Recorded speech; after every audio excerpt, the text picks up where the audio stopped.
Bangunan berdinding terpal dengan ukuran 3 x 3 meter ini merupakan rumah bagi keluarga Munir.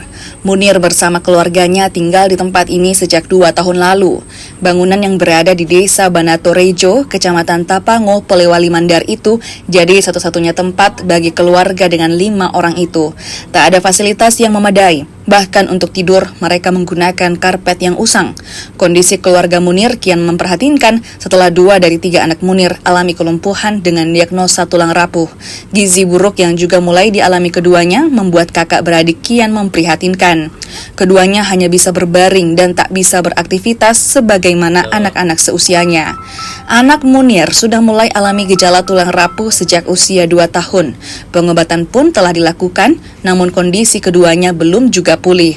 Munir bahkan telah menjual rumah peninggalan keluarga demi biaya pengobatan. Anaknya dua-dua sakit apa itu? Sakit tulang rapuh. Tulang rapuh. Iya. Sama semua ya? Sama semua. Mulai dari ya, Sejak lahir? yang terakhir dengan yang pertama. Sejak lahir itu? Sejak lahir. Sampai sekarang belum ada artinya ulur tangan untuk pembantuan toh untuk sembuh. Itu sakit apa? Itu tulang rapuh. Kata dokter tulang rapuh. Itu sudah diupayakan pengobatan? Ya sudah, tapi tidak ini toh, tidak mencukupi untuk ini, terpaksa di stop lah. Apa yang tidak mencukupi? Termasuk dananya gitu toh. Itu sudah upayanya sampai di mana untuk cari dana? Sudah jual rumah lah. Jual rumah? Iya. Itu rumah di mana dijual, Pak? Di Kuajang, Lemo.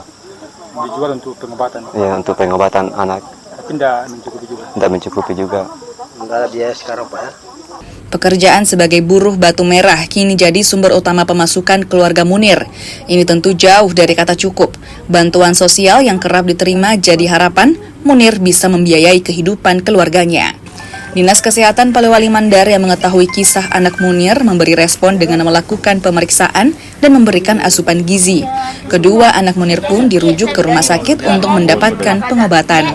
Seperti yang disampaikan oleh pimpinan kami, Kepala Puskesmas, bahwa beberapa intervensi kita sudah lakukan melalui edukasi, pendekatan persuasif, kemudian pemberian suplemen, melakukan pengukuran secara langsung, ya, kemudian konsultasi ke dengan dokter, seperti itu. Jadi akan ditangani? Ya, jadi menunggu hasil dari pemeriksaan dokter lebih lanjut, karena memang sarannya dokter harus dirujuk dulu ke rumah sakit.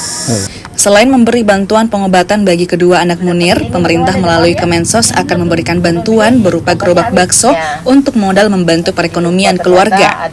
Edwin Arwan Pitu, Kompas TV, Polewali Mandar, Sulawesi Barat.